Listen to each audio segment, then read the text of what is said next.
Good afternoon, everyone. Today, we're going to examine where socialism has been practiced, where it is still alive today, and how different forms of socialism exist around the world. We'll start with the classic one-party socialist states, move to the countries that used to be socialist, and then broaden our scope to democratic socialism and social democracy. 1. Current socialist states. Let's begin with the countries that officially practice socialism today. These are nations where socialism is written into their political and economic system.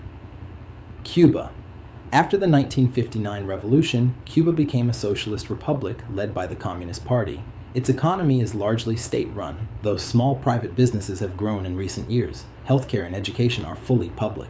North Korea, a rigid socialist state under the Juche ideology. The state controls virtually all aspects of life, and the economy is centrally planned. Unlike other socialist states, North Korea has remained highly closed off from global markets. China. Officially still socialist, but since the late 1970s reforms, China has combined socialism with market economics. The Communist Party retains power, but markets, private business, and global trade are central to its success. The phrase used is socialism with Chinese characteristics. Vietnam and Laos both describe themselves as socialist republics. Like China, they allow markets and foreign investment while maintaining one-party communist political systems. Key takeaway: socialism today looks very different than the classical Soviet model. With the exception of North Korea, all surviving socialist states have blended elements of capitalism into their economies. 2. Former socialist states. Now, historically, socialism was far more widespread.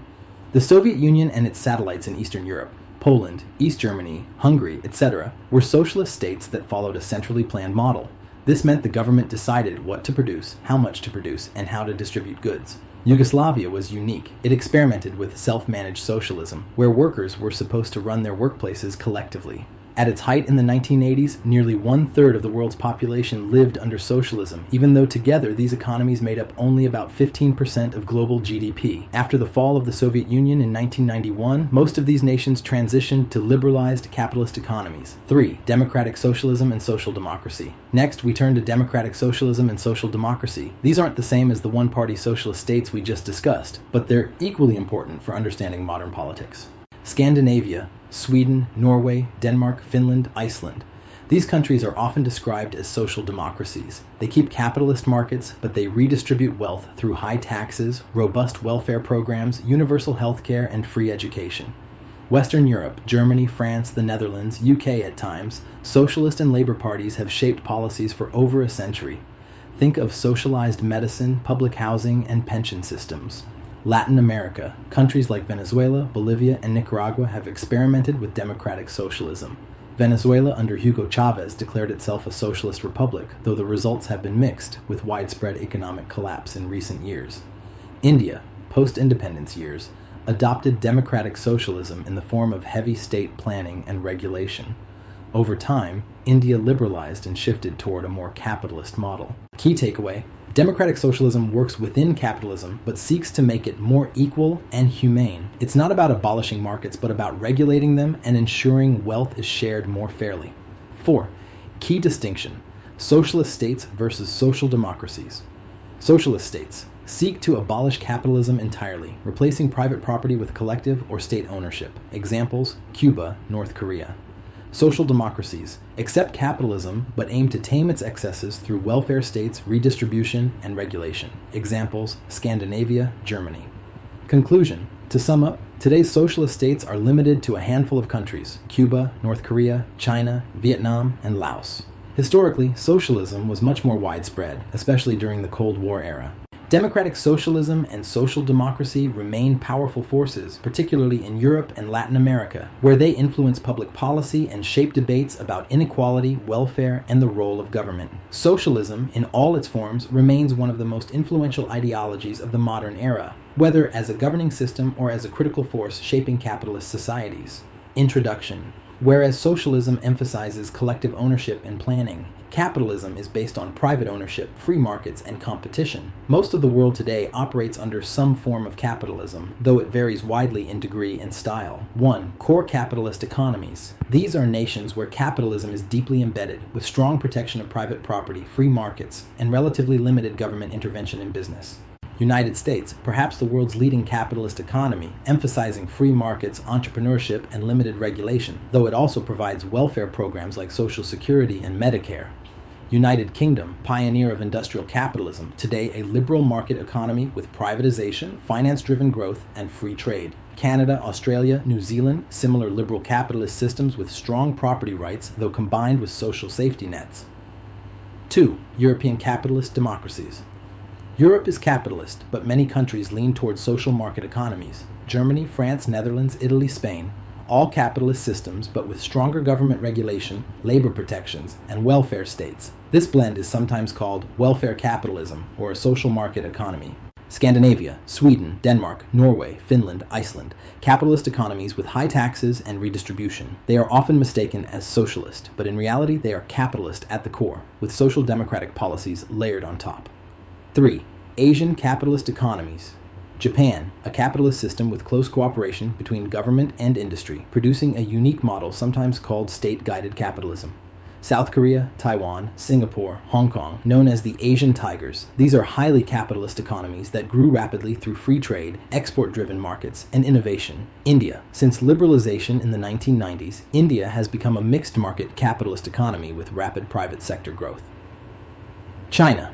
While officially socialist, its economic system is heavily capitalist in practice, with private entrepreneurship and global trade driving its success. 4. Latin America and Africa. Chile, Mexico, Brazil, Argentina operate under capitalist economies, though often with inequality and corruption challenges. South Africa, Nigeria, Kenya, Egypt. African nations generally practice capitalism, though often mixed with state intervention and informal markets. 5. Global dominance of capitalism. By the early 21st century, capitalism became the dominant global system.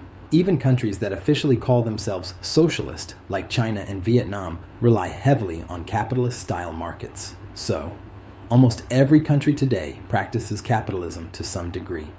The purest capitalist systems are found in the US, UK, and other liberal democracies. Many nations combine capitalism with social welfare systems, Europe, Scandinavia. Even former socialist countries like China, Vietnam, and post-Soviet states have adopted capitalist practices to drive economic growth. In short, capitalism is the global economic default, while socialism survives in small pockets or as a moderating influence on capitalism. Socialism has been one of the most ambitious attempts to reorganize human society, seeking equality, shared ownership, and an end to exploitation. Yet, history shows repeated struggles and failures, both in authoritarian socialism, like the Soviet Union, and in democratic socialism, like welfare states and experiments in Latin America. Let's examine why. 1. Economic calculation problem. Economist Ludwig von Mises argued that socialism abolishes the price mechanism, which is essential in capitalism for signaling scarcity and demand. Without real market prices, socialist planners cannot know what to produce, in what quantity, or how to allocate resources efficiently. Result: chronic shortages, e.g. bread in the USSR, or surpluses, e.g. unused warehouses of goods in Eastern Europe. Key failure: socialism cannot solve the problem of coordinating scarce resources without markets. 2. Incentive problem. In capitalism, profit motivates innovation, productivity, and efficiency. In socialism, where profits are abolished and everyone receives similar outcomes, the free rider problem appears. Why work harder if rewards are equal? Workers may lose motivation to innovate or produce, leading to stagnation and inefficiency. Key failure: socialism undercuts personal incentives, resulting in weaker productivity. 3. Political authoritarianism. Many socialist regimes centralized power in the state to manage the economy. This often led to authoritarianism, censorship, suppression of dissent, one-party rule, Soviet Union, North Korea, Maoist China. Political freedom was sacrificed for economic planning. Key failure: socialism often trades away liberty for equality, but ends up achieving neither.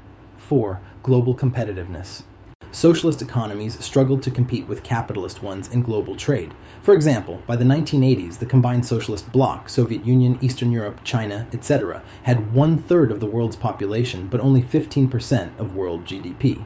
Innovation, technology, and efficiency in capitalist countries outpaced socialist ones. Key failure: socialist systems fell behind in growth and living standards compared to capitalist nations. 5. Corruption and bureaucracy.